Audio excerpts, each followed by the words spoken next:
Conceptos básicos para el estudio de la administración. Comenzaremos dando una definición de administración. Existen diversas definiciones de administración dadas por distintos autores. Entonces, ¿cómo definiremos a la administración? En este video consideraremos a la administración como el conjunto de técnicas, principios y métodos que sirven para guiar y dirigir un grupo humano o un conjunto de recursos hacia la consecución de sus objetivos, los cuales deben conseguirse mediante el principio de la racionalidad económica, que se manifiesta en dos aspectos: el de lograr el máximo resultado con una suma dada de esfuerzos y recursos, y el de alcanzar un efecto dado con el mínimo de esfuerzos y recursos. La administración se resume en 5 puntos. 1. Busca el logro de objetivos prácticos. 2.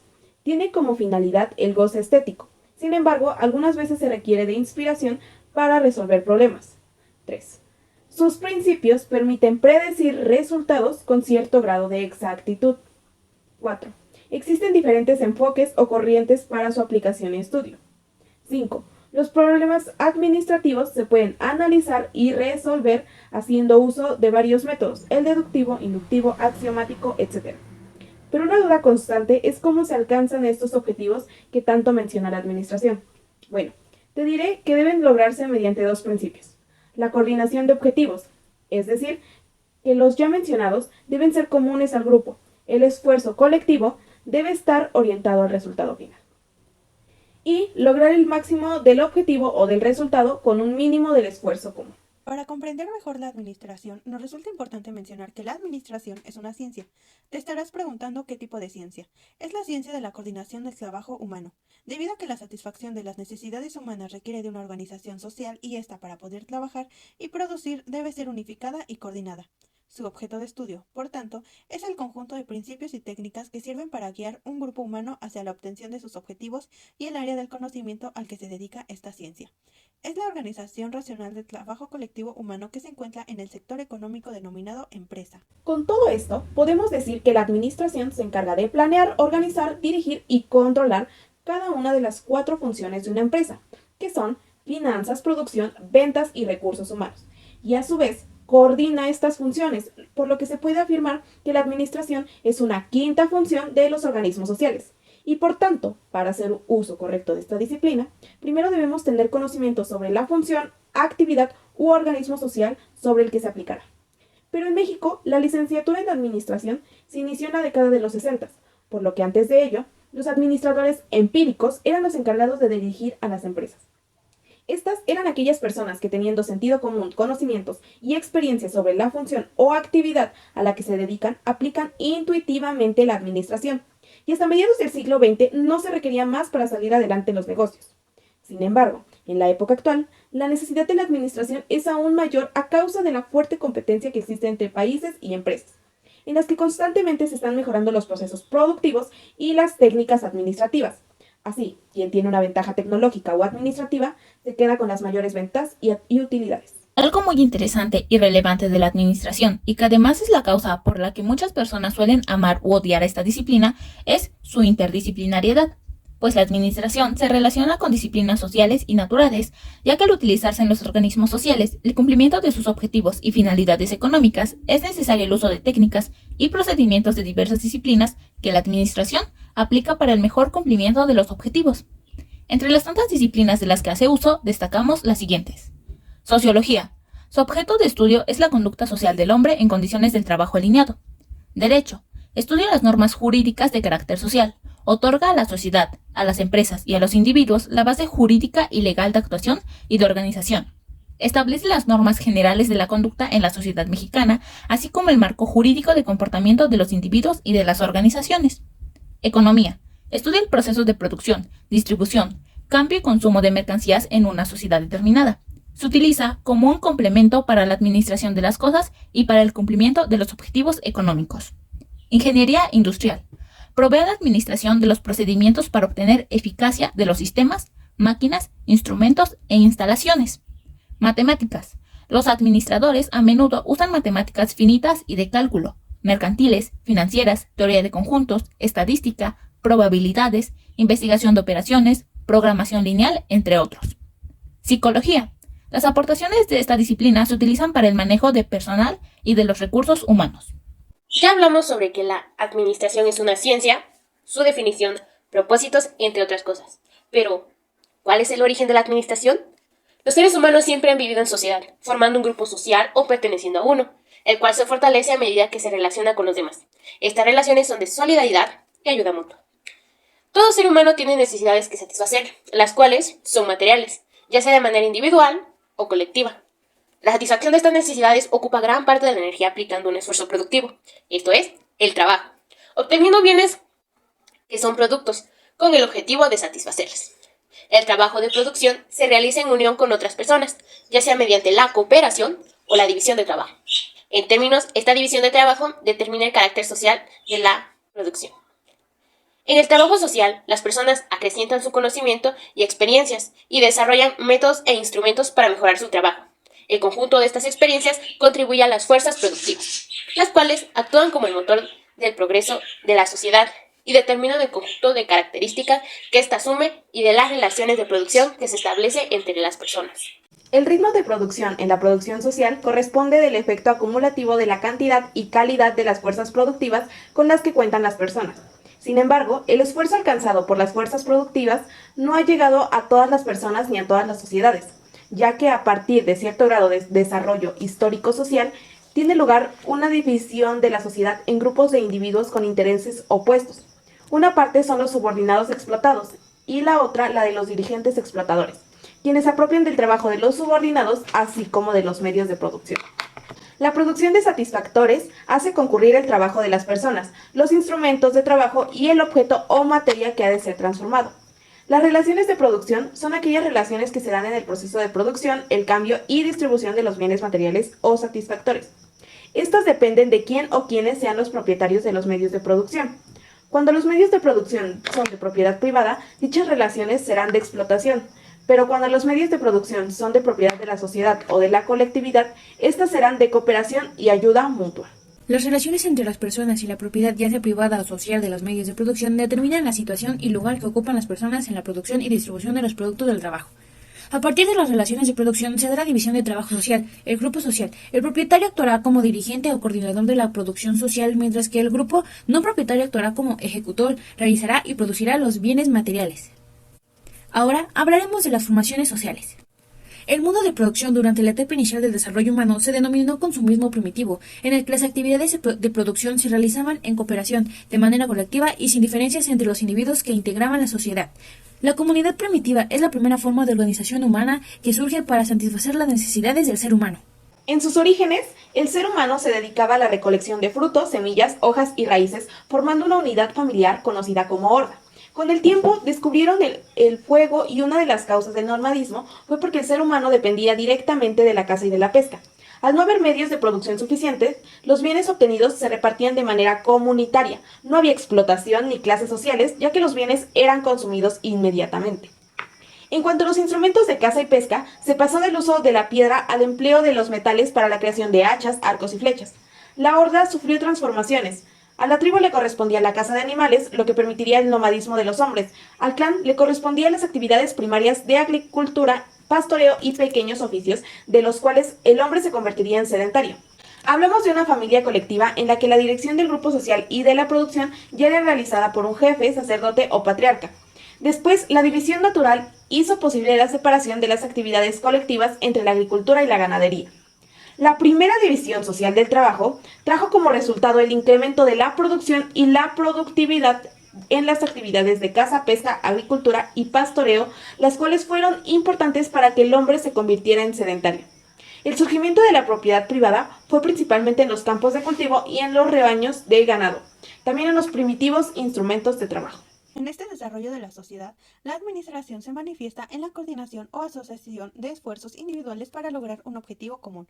Con el desarrollo de los instrumentos y de la fuerza de trabajo, se produce más de lo que se consume, por lo que se crea un excedente económico que permite el intercambio y el surgimiento de individuos que se encargan de intercambiar el excedente producido.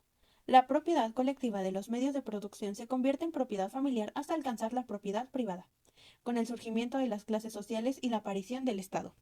Surge el modo asiático de producción y el Estado estará formado por aristocracia o por representantes religiosos, quienes poseen el poder y al mismo tiempo es organizador de la actividad económica y beneficiaria del excedente en la producción.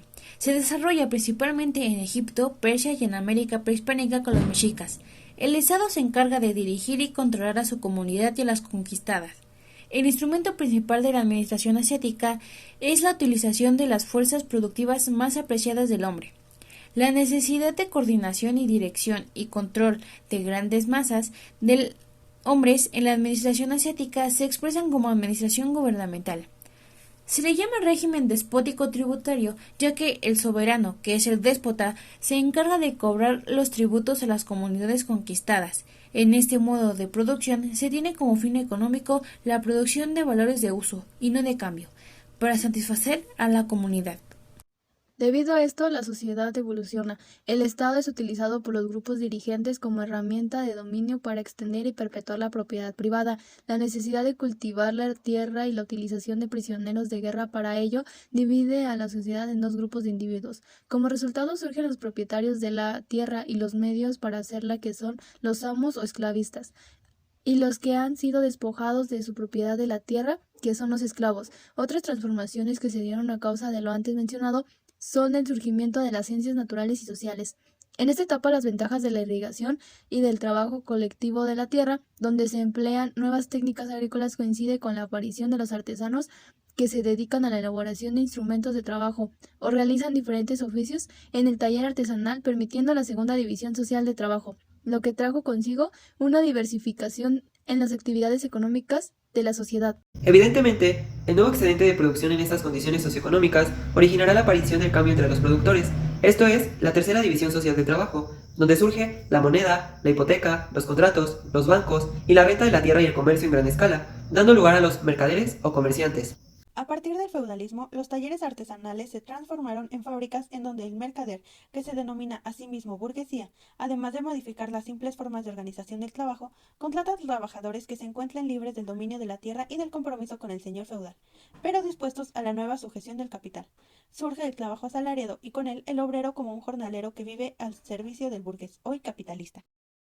El manejo, conducción y utilización ordenada y coordinada de los recursos económicos y sociales surge con el hombre y la sociedad misma, y son parte de la historia y la cultura de los pueblos. Sin embargo, es hasta el capitalismo contemporáneo cuando hablamos de una disciplina como la administración, que se ha desarrollado como la suma de conocimientos y técnicas que como resultado de las fuerzas productivas buscan el incremento de la productividad o rendimiento del trabajo del hombre y de los recursos que tienen a su disposición.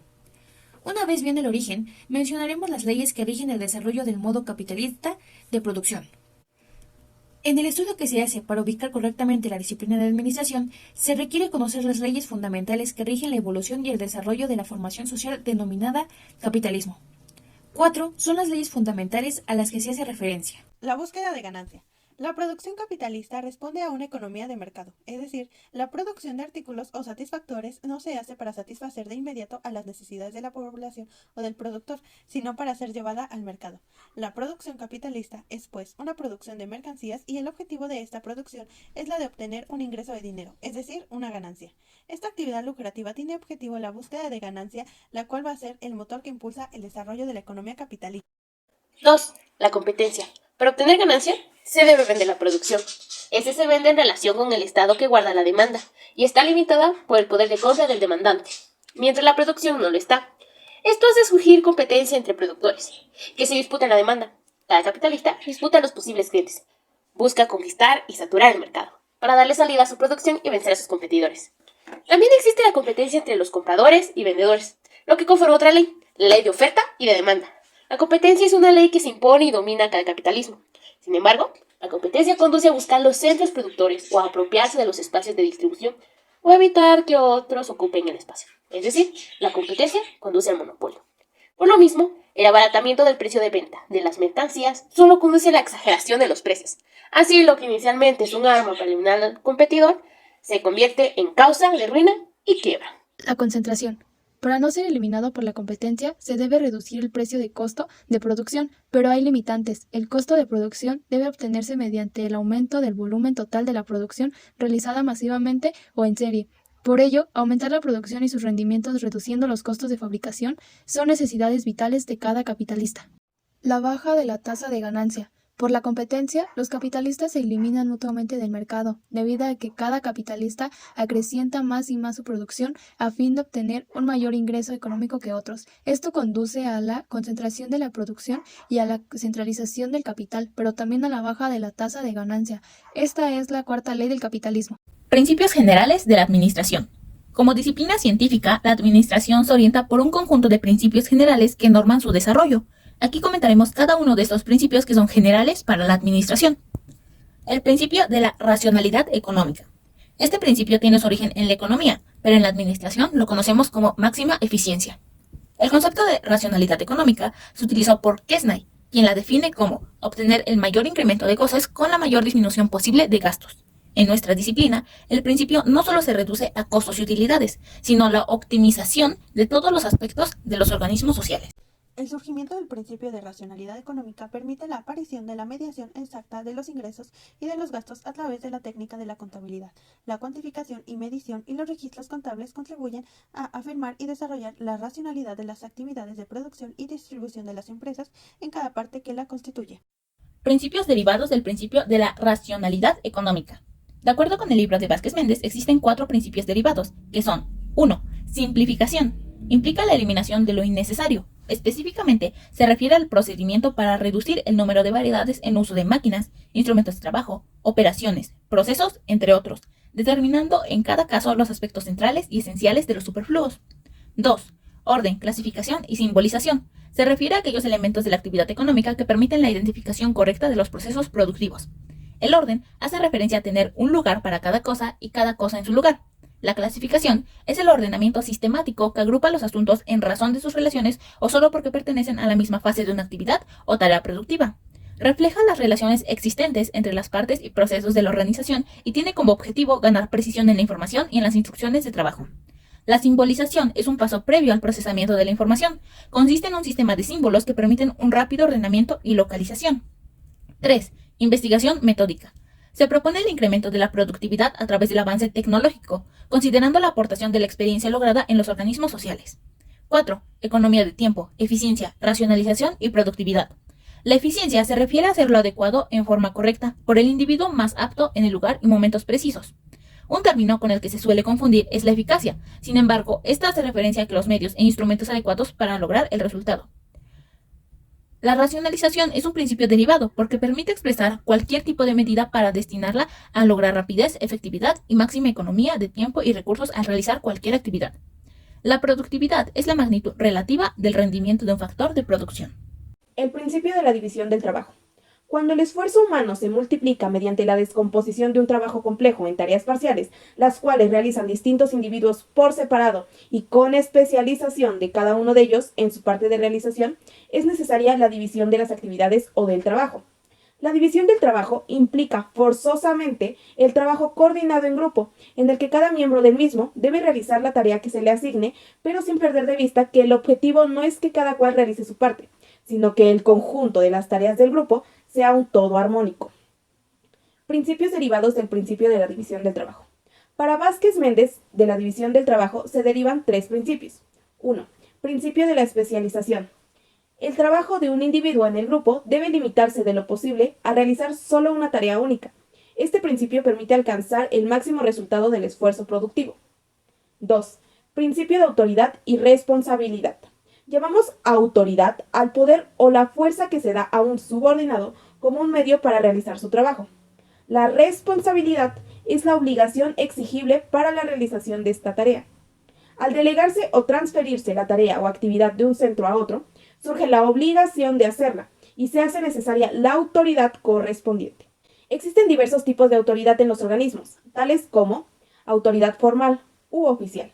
Son los dirigentes, que poseen diversas facultades como asignar y delegar el trabajo, proporcionar instrucciones para realizar las actividades, diseñar los planes, entre otros. Y autoridad personal o informal. Se refiere a las aptitudes y atributos de carácter personal, como la inteligencia experiencial, el valor o ética moral. Los poseedores de estas características se denominan líderes y actúan en los grupos informales, cuya característica es que el grupo decide. Autoridad asesora de staff o consultativa. Se trata de las actividades de orientación y consulta. Los asesores no toman decisiones, solo ejercen el mando sobre subordinados directos de su misma área de asesoría. 3. Principio de participación de los trabajadores.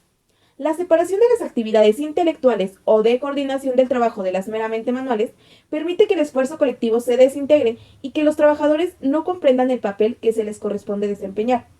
La coordinación de las actividades del grupo supone la participación consciente de los trabajadores en el proceso productivo. Lograr que los miembros de un grupo contribuyan a los objetivos de este, poniendo todo su interés y utilizando al máximo sus capacidades, es el único modo de lograr los más altos resultados del esfuerzo colectivo. Principio de coordinación. Fayol la definió como unir y armonizar todos los actos y esfuerzos del organismo social. La coordinación implica armonizar todas las actividades individuales de un organismo social para lograr un objetivo común a todos los participantes. Principios de la administración según Henry Fayol. Fayol formuló su teoría caracterizando el énfasis en la estructura que la organización debería poseer para ser eficiente. Fayol parte del todo organizacional y de su estructura para garantizar eficiencia en todas las partes involucradas. Desde esta perspectiva, formuló las funciones que tiene la empresa en todo momento.